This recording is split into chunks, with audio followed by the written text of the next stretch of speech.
Azərbaycan İran xalqının hazırki ehtiyaclarının təmin edilməsi məqsədi ilə İslam Respublikasına humanitar yardım göndərib. Yardıma 10 ton un, 6 ton düyü, 2,4 ton şəkər, 4 tondan artıq su, 600 kiloqram çay, 2 ton dərman və tibbi ləvazimatlar daxildir. Bizə müştəbanın duası lazım olmasa da Ramazan ayında savaba batmağın 25 tonluq ziyanı olmaz.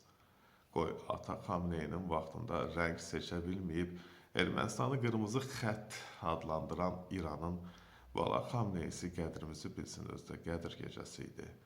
Onsuz da Qədr ağacı əkməyəcəklər, amma Bakı humanist addımlarından qalmır. Zarafatsız asan deyil.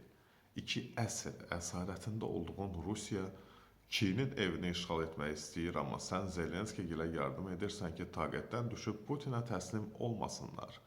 Azərbaycan Amerika Birləşmiş Ştatlarının Qəzzadakı sülh şurasında təmsil olunur və Ağ Evlə münasibəti yaxşılaşıb.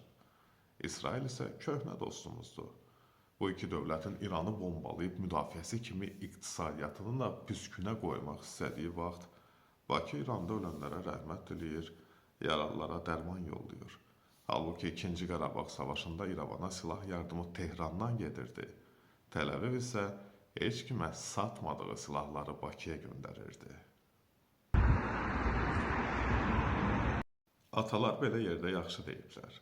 Yaxşılığa yaxşılıq hər kişinin işidir. Yamanlığa yaxşılıq nər kişinin işidir. Nər dedim aslanın nərildisi. İsrailin əməliyyatı və epik qəzəbə ABŞ-ın əməliyyatına Sepahın 4-cü gerçək vədi İranın cavab əməliyyatı düşdü. Trump savaşın tezliklə bitəcəyini desə də döyüşlər hələ də davam edir. İran paytaxtı Tehranı çıxmaqla ən çox zərbələrə məruz qalan ərazilər Azərbaycanlıların yaşadığı yerlərdir.